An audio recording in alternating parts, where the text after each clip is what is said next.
Assalamualaikum warahmatullahi wabarakatuh. Nama saya Muhammad Amir Kasfillah bin Muhammad. Nombor matrik saya S51626.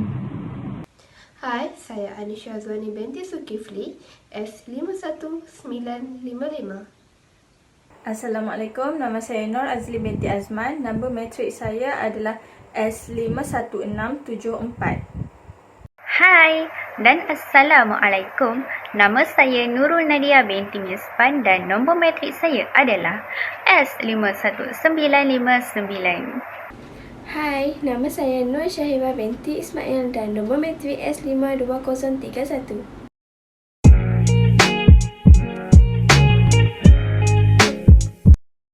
Saya akan membentangkan pendahuluan mengenai pandemik COVID-19. Pandemik COVID-19 atau lebih dikenali sebagai coronavirus merupakan satu wabak yang sedang melanda di seluruh dunia pada ketika ini. Wabak ini mula dikesan sekitar Disember 2019 di Wuhan, China.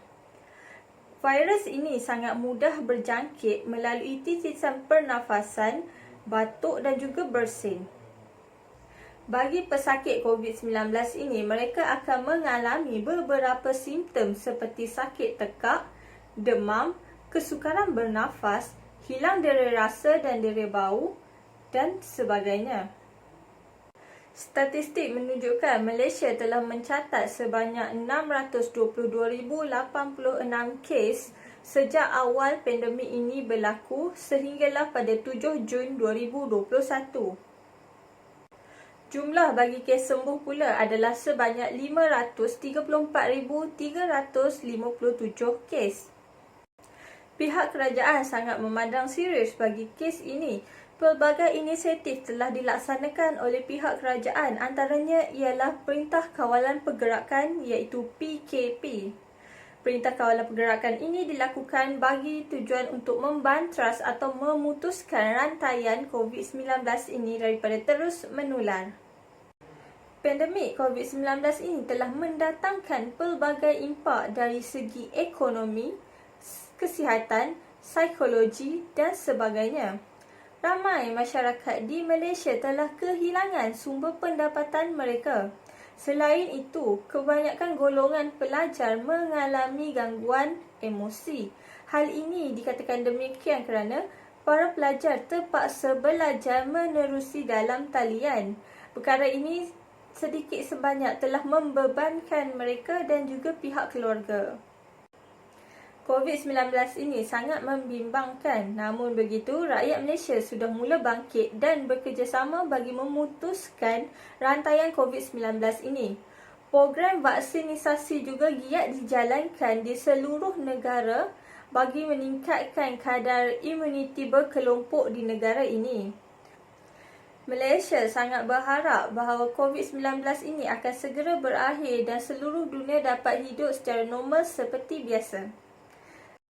Untuk informan yang pertama, kumpulan saya telah memilih Encik Zulkifli bin Kamis yang berusia 51 tahun dan berasal daripada Padang Serai, Kedah. Pendidikan beliau ialah sehingga SPM dan merupakan pencen askar dan kini bekerja di Kuala Pasir selama 10 tahun. Tempoh perkahwinan beliau ialah 26 tahun dan kini mempunyai 3 orang anak yang masih tinggal bersama beliau. Hai. Okey, hari ini ringkas sahaja daripada saya berkenaan dengan dapatan kajian informan kedua bahagian A. Okey, untuk informan kedua ini, saya telah pun menemubual seorang ibu tunggal yang merupakan ketua keluarga, iaitu Puan Ros. Okey, Puan Ros berusia 45 tahun dan menetap di Sekincang, Selangor. Beliau mempunyai tahap pendidikan sehingga peringkat SPM, kemudian beliau mula bekerja. Beliau telah pun berkahwin dan usia perkahwinannya bersama dengan suami selama 27 tahun ini telah pun dikurniakan 5 orang anak, iaitu 2 orang lelaki dan 3 orang perempuan. Kesemua anak-anaknya kini masih belajar. Okey, sejak penceraiannya 3 tahun yang lalu, beliau mula bekerja di sebuah kilang kihin bagi menyara keluarga dan juga membesarkan anak-anaknya, membayar yuran pengajian anak-anaknya. Walhal, kedua orang anaknya, iaitu anak yang pertama dan juga anak yang kedua, sedang melanjutkan pelajaran di IPTA. Okey, seterusnya, beliau kini menetap bersama dengan 4 orang anaknya. Walhal, anak yang kedua sedang menjalani latihan industri di sebuah syarikat bagi menamatkan pengajian beliau. Dan anak yang pertama pula sedang melanjutkan pelajaran secara online di rumah. Jadi, mereka tinggal bersama dengan ibunya, Puan Ros. Anak yang kedua sahaja tinggal berasingan dengannya. Jadi saya rasa itu sahaja daripada saya. Terima kasih. Seterusnya, saya akan menyambung slide perbincangan. Dalam slide perbincangan ini, kita akan membincangkan tentang informan pertama dan informan kedua.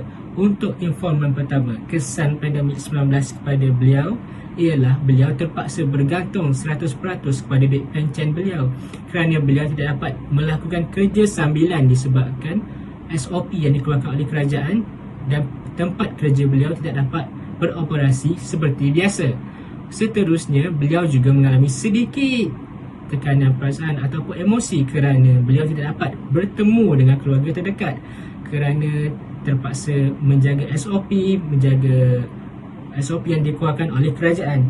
Dan untuk hubungan interpersonal, beliau dapat mengeratkan hubungan beliau dengan anak-anak beliau disebabkan mereka menghabiskan masa lebih banyak di rumah. Dan dari segi pihak berwajib pula, beliau tidak menerima mana-mana bantuan daripada pihak berwajib kecuali pada awal PKP 1 hari itu disebabkan beliau merasa masih mampu untuk menyara keluarga beliau dengan duit pencen tersebut. Untuk informan kedua pula merupakan seorang ibu tunggal. Ibu tunggal ini terpaksa bekerja daripada rumah dan pendapatan beliau sedikit terjejas disebabkan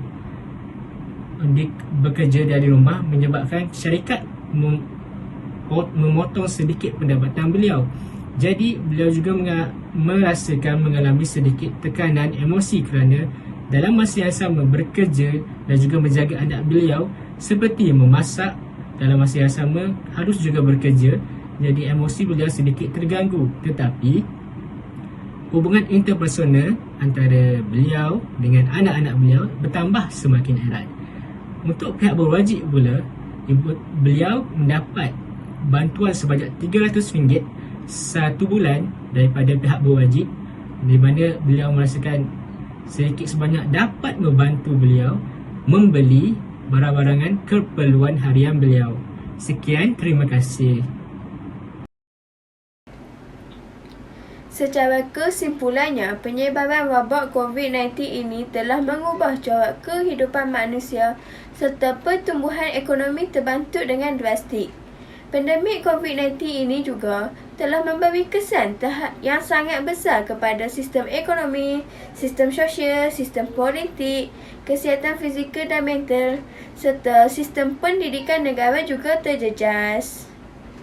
Pandemik ini juga mendatangkan kesan langsung kepada ekosistem perniagaan domestik seperti industri makanan dan minuman, industri pembinaan dan perkilangan, industri pelancongan, pertanian dan sebagainya. Hal ini dikatakan demikian kerana ia mengakibatkan ramai individu kehilangan pekerjaan dan bilangan kes pengangguran di Malaysia semakin meningkat. Oleh itu, kerajaan berperanan penting dalam menangani COVID-19 ini dari terus menyebar. Masyarakat juga perlu memainkan peranan penting dalam penjagaan SOP dan mendaftarkan diri untuk mendapatkan suntikan vaksin. Sekian itu sahaja daripada kumpulan kami. Terima kasih.